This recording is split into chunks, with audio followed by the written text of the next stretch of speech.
à quoi ça sert une forêt.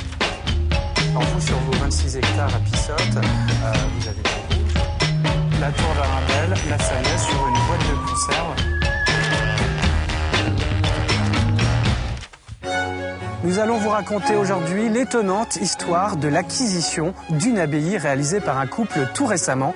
Il s'agit de l'abbaye qui est derrière moi, l'abbaye de Trizay, qui se trouve entre Saint-Hermine et Bournezeau, à Saint-Vincent-Puy-Maufrais. Cette aventure est étonnante, elle est presque folle. C'est une aventure humaine du XXIe siècle. Allons à la rencontre des propriétaires.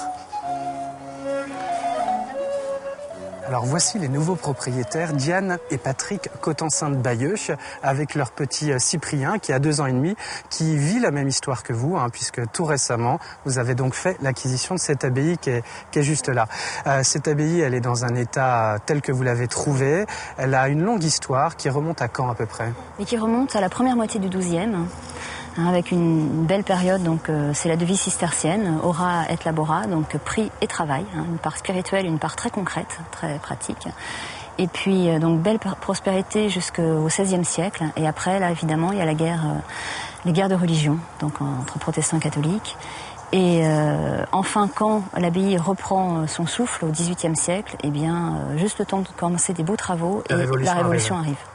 D'accord. Et ensuite, elle tombe en ferme, c'est ça? Alors, avant, il y a un commandant, il y a un grand collectionneur fontenaisien, et puis après, effectivement, les fermiers, les précédents propriétaires et nous.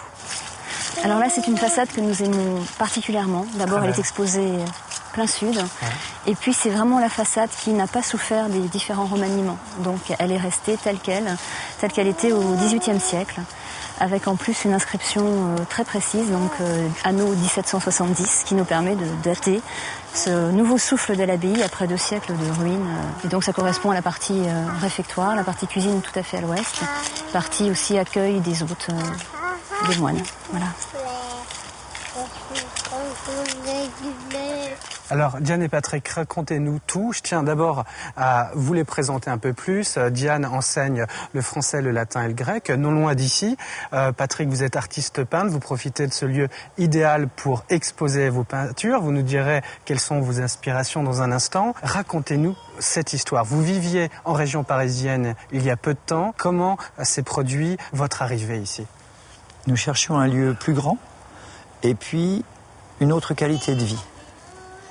Alors la Vendée nous a semblé vraiment idéale. D'accord. Et c'est par Internet vous avez fait cette acquisition? Mon épouse regardait Internet et donc dans une agence écossaise, il y avait l'abbaye écossaise. À vendre. Elle m'a dit, tiens, une abbaye, ça te dirait? Et j'ai dit, pourquoi pas? Vous étiez dans une recherche d'espace, vous ne pensiez pas automatiquement à une abbaye ou un château? Je n'osais pas y penser. Oui. Espace et beauté. Je n'osais pas y penser et oui, c'était mon désir quand même profond pour venir, pour mener une vie un peu plus intériorisée, pour accueillir et partager. Alors pour vous, est-ce que c'était une folie, même si c'est une jolie folie de faire cette acquisition? C'est la plus belle chose qui nous soit arrivée. Racontez-nous votre arrivée. Votre première fois ici? Notre première fois a été... nous nous sommes décidés en 3 jours et nous avons passé une première nuit dans le camion près de la rivière, puisque nous avions à cette époque-là... Le lait est juste à côté. Voilà. Et puis... le champ de tournesol. Voilà.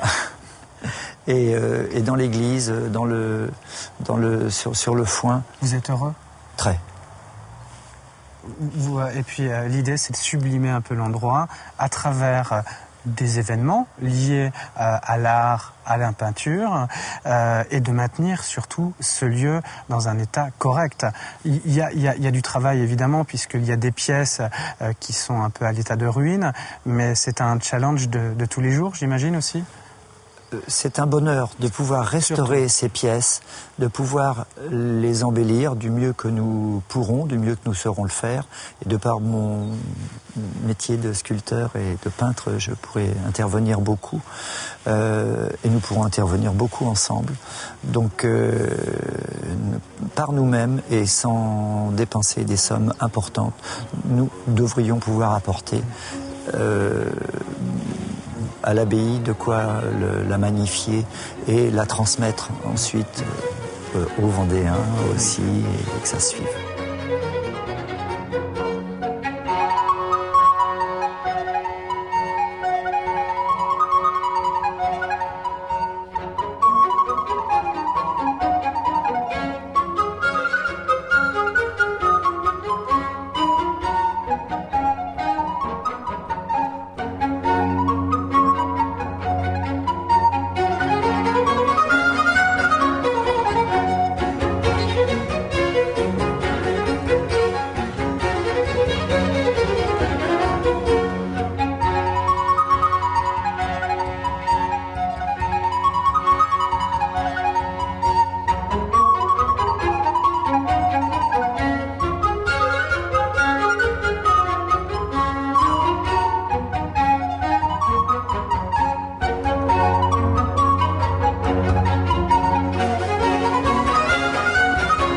Parlez-nous un peu de votre inspiration artistique. Toutes ces toiles qui sont ici, cette source, elle vient d'où? Elle vient depuis la signature de l'acquisition du lieu. Cela remonte donc à 3 ans. C'était en préparation à cette venue. Voilà, c'est la production d'il y a 3 ans, ça et d'autres toiles à l'intérieur. Donc quelque chose qui est plus du côté de l'indicible, qui ne m'appartient pas et que je laisse venir. Voilà. Oui. Très coloré. Mais c'est la joie qu'on ressent, je pense. On est heureux d'être là, mais vraiment. Oui. Ça se sent, ça se sent.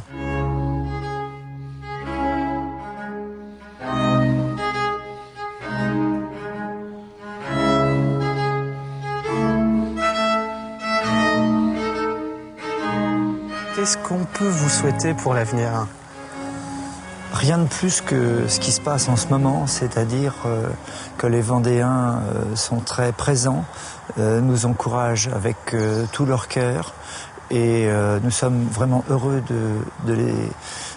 d'ouvrir les portes, d'être accueillants au mieux et de partager avec eux l'avenir. Et comme vous me l'avez dit hors caméra tout à l'heure, cette abbaye dont vous êtes propriétaire appartient aussi à tous les Vendéens. Principalement aux Vendéens.